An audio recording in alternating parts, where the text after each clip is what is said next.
Not too pleasing, not too pleasant. It's supposed to be like that. Right. Yes. Here's the problem.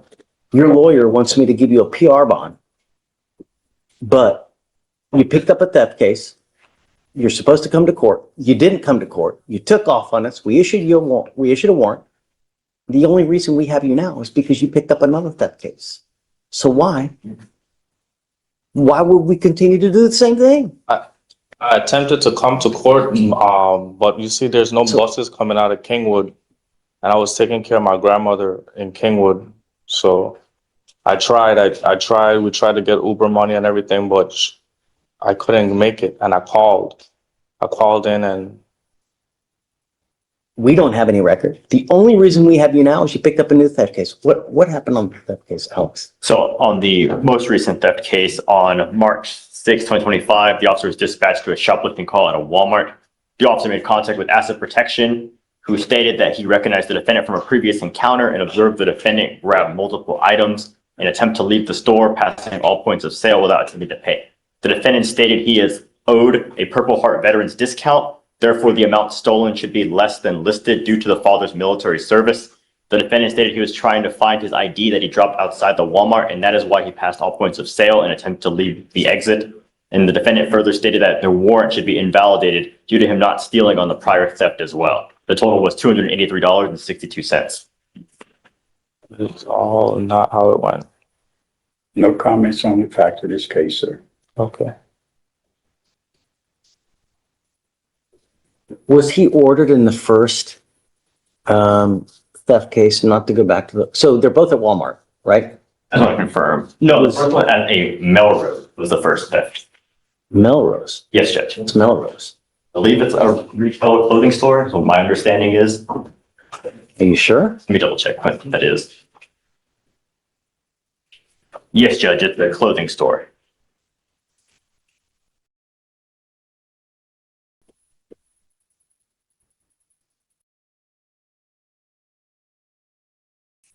Do you see any other prior criminal history? I see only a previous interference that was dismissed, but nothing else besides that.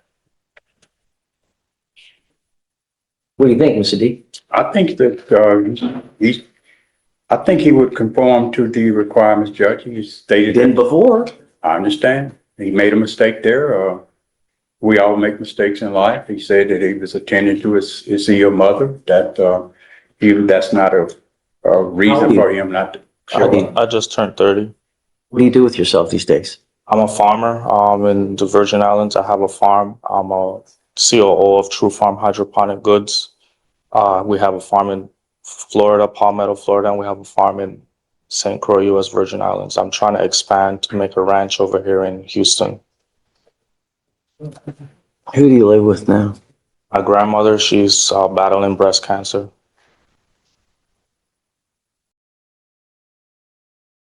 Here's the thing. If I give you another PR bond, and that's a big if, I don't want you out on the street because I don't know what you're doing with yourself. I don't know who you have in your life now.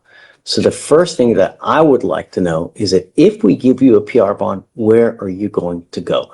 If it's out on the street, I'm not going to do this again.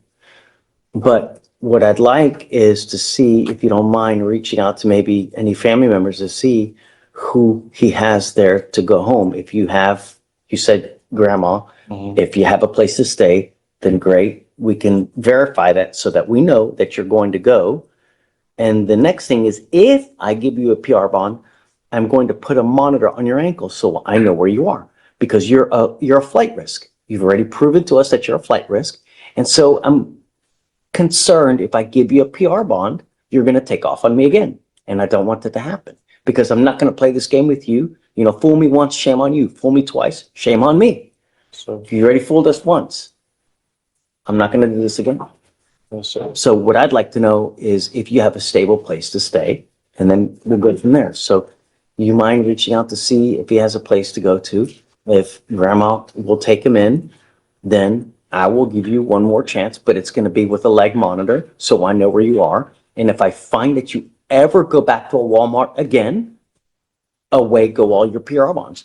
You know You now have no one that's going to bond you out. So the next time someone alleges that you commit something and you end up going to jail, you will be stuck like Chuck in there because no one is going to post your bond. This is what you need to think about when you're out there in the free world. Do you understand? Yes, sir. If I do this, what's going to happen? If I say this, what's going to happen? That's what you need to think about. So let's see what we can do about finding you a place. And then if so, we'll go further. All right? Yeah. Okay. I take care of it right Please. now. Thanks. Yeah, since I'm here, on Mr. McIntosh, the one we just spoken about the place to stay, I spoke with his grandmother, Mrs. Gladys Sanchez. Mrs. Sanchez informed me that she would be willing to let him stay there for a period of 2 months if he tries to get a job and stays out of trouble. She's willing to do that. She said she can't let him That stay. sounds fantastic. She said she can't let him stay there indefinitely. She can't let him stay there indefinitely because he is not. This is a classic example of the court balancing compassion with accountability. Notice how the judge gives him structure, temporary housing, job hunting, sobriety. What do you think? Is 2 months enough time to turn someone's life around, or is it setting him up for failure? Not on the lease, but she is willing to make a sacrifice So what of 2 months. Do is we'll bring him out. And then we'll give him 2 weeks to see what he's done to get a job. We'll go there. If that's also a condition of his bond as well. Yes, sir. You know, we'll put a monitor prior to release so we know where he is. Yes, sir. No dope, no alcohol. Yes, sir. Fair enough, Judge. So he knows not using. Yes, sir.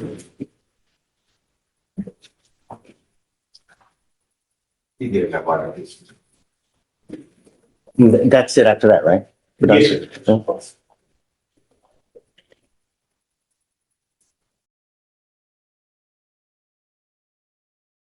sir. Yeah.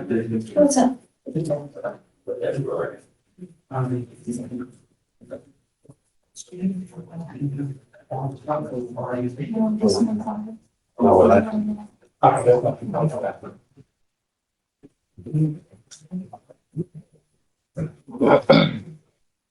Deputy, you going? Deputy Miranda.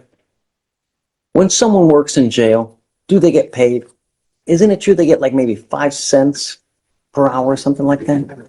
Somebody, no, they get like more for 3 to 1, depending on, as a worker, they get more time, more pay. So normally, sometimes they do 1 to 1. The workers normally get 3 to 1. That's But they don't get like any kind of real money, no real money. It's only you're working for Yeah. time. So you work for time, All right. pretty much 3 to 1. What I was gonna say is you can either get a job in the real world and make real money, or you can work in the jail. Because if you want me to let you out, there's a couple things you need to do. Number one is get a job. Your grandmother is willing to let you stay there, but not indefinitely because you're not on the lease. So you have a limited amount of time that you can stay there. The other thing that you need to do as part of her condition for you to live with her is you got to get a job. Do you understand? Yes, sir. People who don't have anything can't be picky. So don't be picky where you want to work.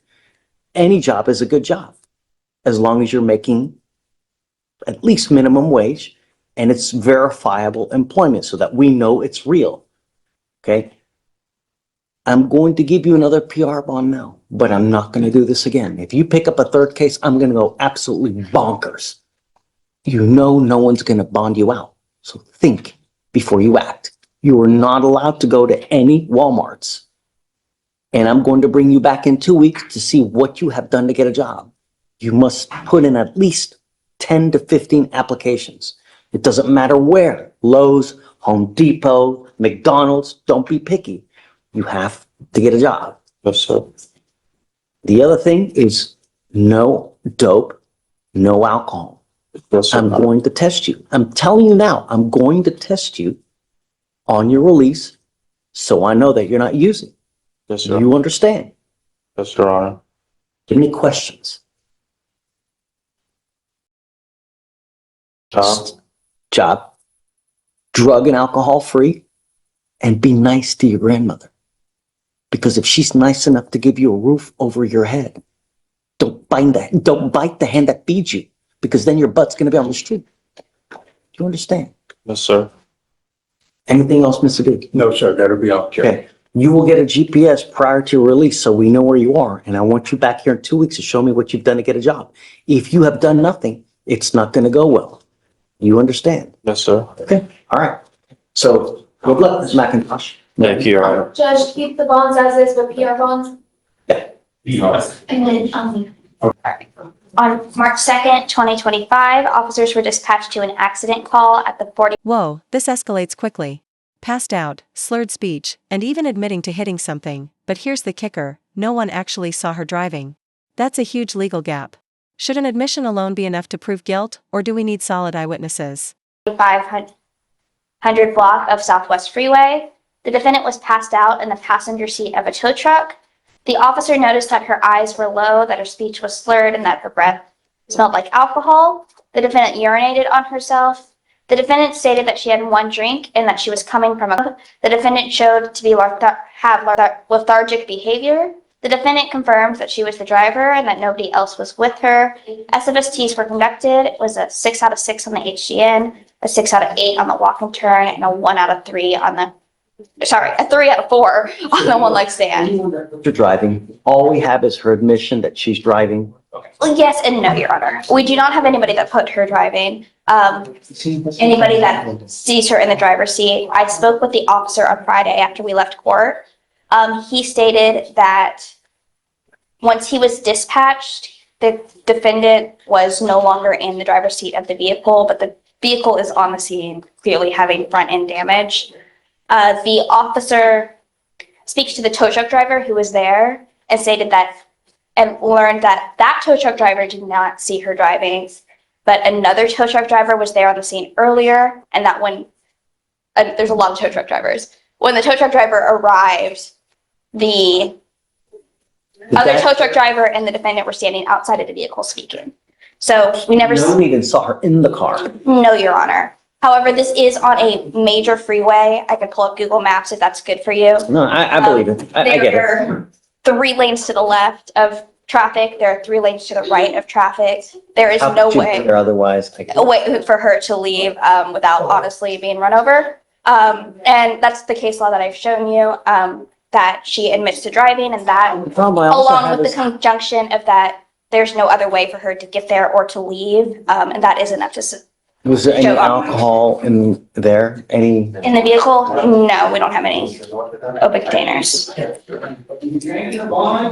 Did you provide me case law that says that an admission is sufficient? It's an admission along with corroborating evidence that shows that there is there's no other person that could have been driving. And There's that's, one thing, she also denies driving, correct? yes, no. So on Friday, when I spoke with the officer told me that she did not outright admit to driving, and that is correct. And through my notes that I emailed him, I put the defendant denied driving. That's not exactly correct. What the officer did say is asked, where are you coming from and where are you going? And she answered those questions. So based on that information, we can say that she was admitted to driving. Well, I can't say that. That's assuming. You can say, oh, I went there, I went here. I didn't drive here this morning. I took the bus this morning. She also admits that she was in an accident. She stated that she hit because they're at the same time they're investigating FSGI. That's new information. I mean, It's in the body cam, Your Honor. okay. So I wasn't privy to that last week. Again, so now we're on her statement only. So I'll wait till they're done. I'm Oh, gonna sorry. wait, yeah. No, just that she said that she was in an accident because they're investigating FSGI, and the defendant stated that she hit some sort of. The officer is asking, "Did you hit another vehicle?" And she says, "No, I hit some sort of barrier." Okay. And then the FSGI, they're unable to charge that case because they can't identify who the driver Yes. is. So the complaint, there's a separate white car that's been in an accident off of the freeway. They're trying to connect this defendant to the FSGI. That driver of that other vehicle, the complainant, isn't able to say who hit her. So we did not accept those charges. Do you have a case that says that an admission? Yeah, that's the case. Greet. I sent that by email. It's like a 1957 case. The state, they gave you Dansby, Case from like, huh? it's a case from 1852. No, my case, 1957. Yeah. That's why I was like, everybody knows this, corpus delicti. That's in the state's case. The state cites to Fisher, which is the same proposition that, Which is the conclusory case? I'm not sure, if that, no, Another one no, that you're thinking says- Ford. No, Oh, yeah, Ford. yeah, in Fisher, they talk about the corpus delicti rule, which is the defendant's initial. Traditionally, I agree with you, right? Like, the statement in and of itself is insufficient. Right. So, When you have other evidence there, like what she's saying, corroborating evidence, you know, no, I would dispute that. They're saying that her being on the highway alone, it'd be the other way around. If she was in a parking lot alone, the case they presented to you, it's a lighted parking lot. It's more no, but likely that, she's in the middle of a freeway. right. So it's more likely you're not going to find someone that's left the scene as opposed to if you're in a parking lot with lights and street lights, you're probably going to find that person walking down the street. And Your Honor, we'd argue that if they're in a freeway, there is nowhere for another person to go. The person would not exist. How could there possibly be someone else? I mean, if you're, There's all kind of places you can sneak into. There's sewer, jail. But this is why. You can walk into the Hurdle. store.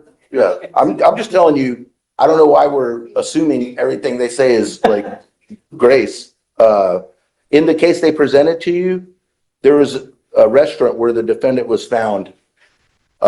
Today, they've said that my client admitted to owning the vehicle. I'm not aware of that. That wasn't presented to me last week.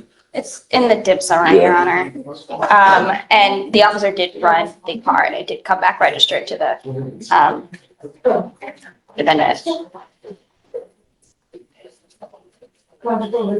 So again, that would be from her statement, unless there's some hearsay that they are now saying that corroborates that.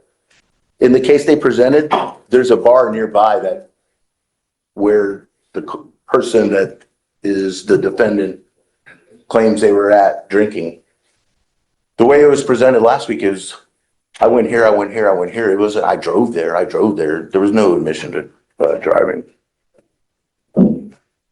You still wouldn't have a witness to say that she was operating.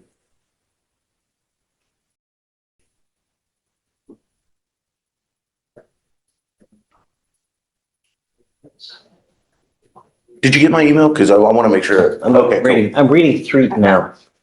That's the original one. Yeah. What's the, The holding is it still good? Yeah. There's nothing. Have you seen 3? Sorry, Your Honor? That's the one I sent. Did you send it to Yes, them? I have seen them all, yes, Your Honor. And it's an oldie but goodie. That's exactly the same situation. And then, No, it's like right on point. It's like, here we have, except for the fact that, like in 3, he's at a hospital, makes an admission, where here, she's still on the scene. And you see, that No, would be our, she's in a record car. Okay, meaning, but she's still they're right next. close to the car. And that would be our argument, is that distinguishing 3 from the case that I presented to you is that in 3, the defendant's not on the scene. How Somebody else could did- have driven, as opposed to the case where I showed you, which showed defense counsel and you as well, Your Honor. It is a Whataburger parking lot, I believe they're in, maybe a Right. McDonald's. It's a fast food restaurant. The defendant is found inside the restaurant and the car is outside of the restaurant. But the court found that based on the totality of circumstances, looking at the surroundings, that the defendant's admissions combined with the fact that it was his vehicle, that he was right there, that it was enough to prove operation. Yeah, and that's the distinction that I think, is important, because all of that is near itself as far as premises and the defendant. Everything here is not near the scene.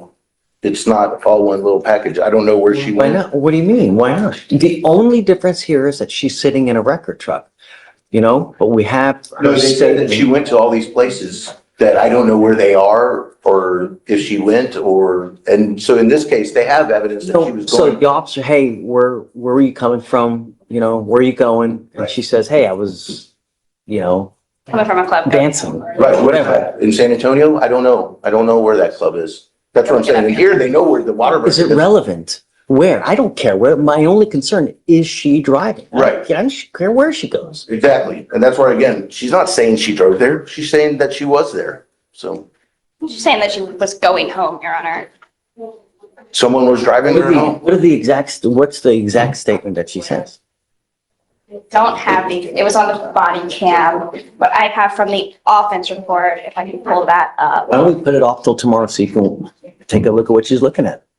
That way you can make an informed argument, Are you okay with that? No, I'm good anytime. I'd like to postpone always. So I'll come back tomorrow.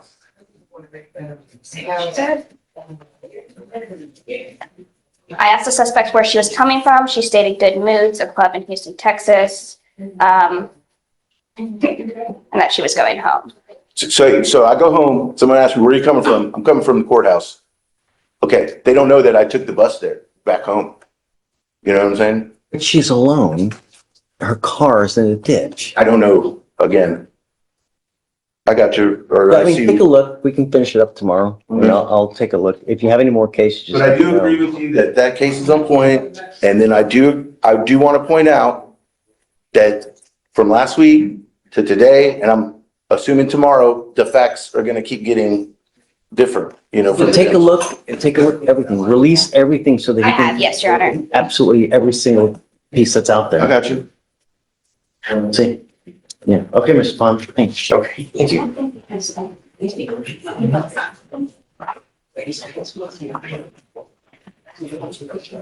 Good morning, Mr. Torres. Sir, you're charged with driving while intoxicated, second offense.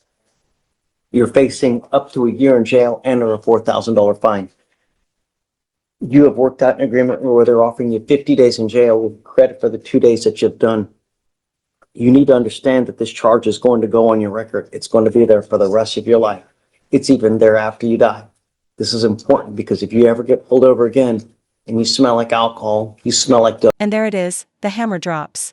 The judge is crystal clear. One more DWI could mean a decade behind bars. Imagine that, just the smell of alcohol in a traffic stop could change this man's life forever. Quick question, if you were the judge, would you give him one more chance, or lock it down for public safety? What's going to happen? Up to 10 years. Cops don't care if you're falling down stupid ass drunk. You don't have to be like that. Just the faintest smell of alcohol. You get pulled over, an officer's going to run your license. They're going to say DWI, DWI. Well, he's probably DWI again. Put him in. 2 to 10 in the penitentiary next time. If I were you, even if you've had a sip of alcohol, I wouldn't get into a car. It is a huge risk. Not to mention how much money you pay for all this. You know what I mean? $40. Uber will take you anywhere you want to go. Don't matter where you want to go. $40. Use it. You have the right to a trial, right to compel witnesses to testify on your behalf, confront and cross-examine your accusers. If you're not a citizen, there are possible immigration consequences. You can be deported, excluded from the country, denied naturalization. You give up the right to appeal. Once you plead guilty, it will go on your record. You can never take off. Do you understand? Yes, sir. I didn't plead to the offense guilty or not guilty. Yes. I'm going to find you guilty. I have to suspend your license. I will suspend it for a year. Do not drive until you get a license. Now, when did he want to report for the jail time? The 24th, Your Honor, 2 weeks from today. Okay. You must report by 6 p.m. on that day. If you fail to report, I will issue a warrant for arrest. And then you're looking at up to a year in jail. Do you understand? So to report by 3/24 at 6 p.m. And Your Honor, I don't know if I don't want to interrupt you, but just regarding court costs, if you would consider running them concurrently. I was retained, but Mr. Torres I believe he's indigent. He's on SSI. He's on disability. And he also uses Medicare for his insurance. He's not working because he has a, You know, in life, we are allowed to make mistakes, right? But when you continue to make mistakes where you endanger other people's lives, everything gets just so much worse. You know, I routinely, when I have a DWI first, I routinely run court costs because there's also a surcharge on your license of 3,000, perhaps 4,500 if you have a high breath test. It's a $6,000 surcharge on the DWI second. Why would I continue to reward you? What do you do for a living, sir? I'm not there at home. You don't work? Safety counselor. What's the nature of your disability? From the car accident. it's a broken, Because of your car accident in this case? no, previous one. Previous. He had one in 2011, Your Honor. And now we're here on a DWI second? Was it due to another DWI? Yes, Your Honor. When do we learn? When do we learn? What, is it gonna take a death? Lose a foot?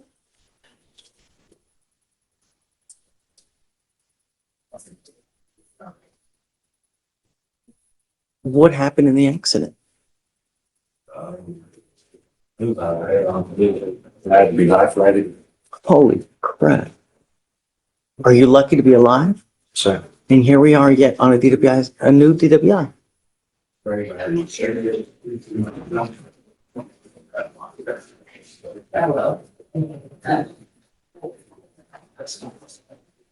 I'm suspending your license for 2 years. I don't want you anywhere near a car. Don't drive. You scare me when you get into a car. You're lucky to be alive. Much less, what about the rest of our, what?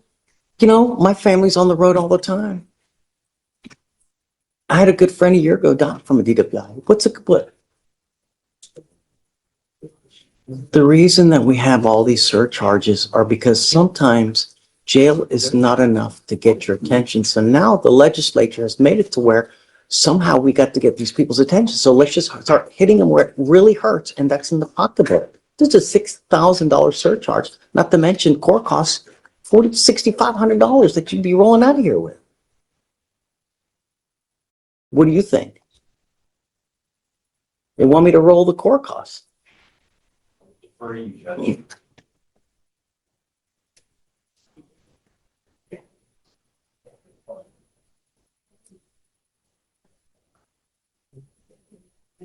I will make you a deal. I want to see something proactive because I'm not sentencing him yet. And I can continue to sentence until the 24th of this month. Show me some proactivity so that we know it's not going to happen again. And I'm happy to roll the court costs. But I want to see something proactive from you so we know that you've learned something. Don't write me a letter. I get enough letters. I don't need a letter. I want something really proactive on your part that shows me that it's not going to happen again. We're not going to see that you've learned something from this. And if you can be proactive, show me something, then I'll waive your $6,500 in fines and fees. And this is important because if you don't pay it, every $100 you owe, you will sit one day in jail. So you can imagine how long you will sit on a $6,500 surcharge. You have 2 weeks to really knock my Aunt Connie's socks off. Do you understand? Okay? Okay, All right. Now Got 2 weeks. Yep.